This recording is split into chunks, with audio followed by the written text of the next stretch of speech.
iHeartMedia presents Madison Avenue Radio at Advertising Week, bringing you inspiring interviews all week long.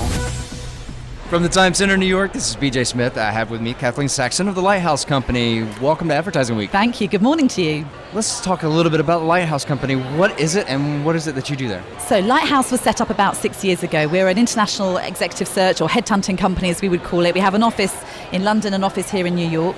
And really, we spend our days trying to find the very best in market class of leadership talent. So we'll work with people like Facebook, Snapchat, Twitter, all the way through to Hearst and The Guardian and Wall Street Journal to find the very best leadership that we can find in the industry. So most people that we get to know and we headhunt through are not looking for a job. They're very happy doing what they're doing, but we know they're so good that we'd like to headhunt them for somebody else. Tap them on the shoulder. Hey, come here. Let me talk to you. Exactly. Notice you talk a lot about psychology in the work that you do. Why is it so important to Lighthouse? So I think probably about 4 or 5 years ago, a couple of years into actually launching the Lighthouse, it was really clear with some of the leadership positions that people are incredibly polished at interviewing, as you would expect them to be. Sure. But actually so much of what we do is, yes, capability fit is important, but actually it's all also about the chemical fit. And as I would say, will the body reject the organ? They could come and join a business and have all the craft skills, but actually culturally, psychologically, emotionally are completely wrong for a business. So we started to interview, and I'm a trained psychotherapist as well, so we started to interview with a little bit more sort of psychological, psychotherapeutic questions in our interviewing on the right side of legal, and just to be sure that we could understand the human person being in front of us and understand the human condition actually a little bit better. And what we found was that our ability to successfully place people that then stayed in that role for at least 2 years, if not more, just went up and up. So we realised that having that extra layer of questioning just brought greater success for both us, our candidates and our clients. So we knew it was working. Are there certain key indicators that you're looking for? I think there's so much that actually an old school psychometrics used to do. So you're looking for what someone's true emotional motivation. Is it about money? Is it about fame? Is it about needing to be the boss? What is it really about? We all have an ego. We need an ego state. But where is it? Where's the balance of that? Right. I think it's also about understanding, do they have the same vision for this business? Do they have the same level of ability to lean in from an energetic point of view? I think there's lots of different things you have to measure for. And one of our favourite questions, for example, would be something like, when's the last time you felt vulnerable? Because that's the question that most people haven't prepared for, and it'll bring an emotive response of some description. And most people that say to me, I feel vulnerable most days, I like very much. And those that say, I never feel vulnerable, I'm slightly concerned about. So that will give you an example of how we begin to understand somebody.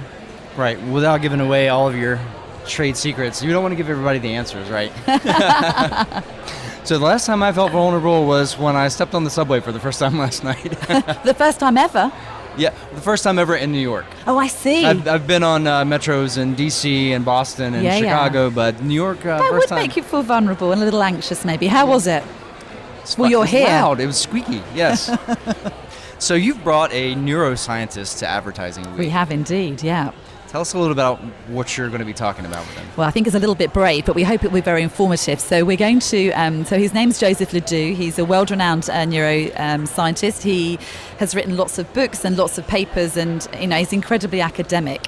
But his latest work, which is about anxiety, and his book's called Anxious, is really about how we can master our mind to understand what happens when anxiety is evoked, whether it's because you're going to a board meeting or a budget meeting or getting on the tube in New York, and whether or not you can separate your emotional memory mind as to what happens for you when you feel anxious or fearful, and whether you can begin to master it and manage it and understand what's going on for yourself. So therefore, in both the education and the management, you can change the outcome. Right. And it's always been believed for a long time that actually if you have anxiety, both the physical feeling that you have as well as the mental thought are totally connected.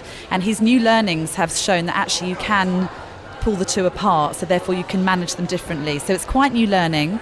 He's going to try and take us through it in a way that, us advertising bears of little brains understand, I hope. He's giving us some great charts that even I understand.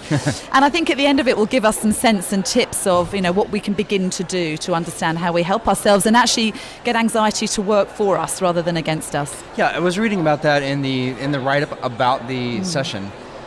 And it got my mind thinking, how do we use anxiety to, I don't want to blow the session for you, but what are some of the things that we can do? Is it is it producing adrenaline that we can use, or how does that work? I think adrenaline's interesting because adrenaline is very useful to us, and actually I'm sure many people that are coming off the various stages here at Advertising Week will have been powered through their sessions by having a level of adrenaline.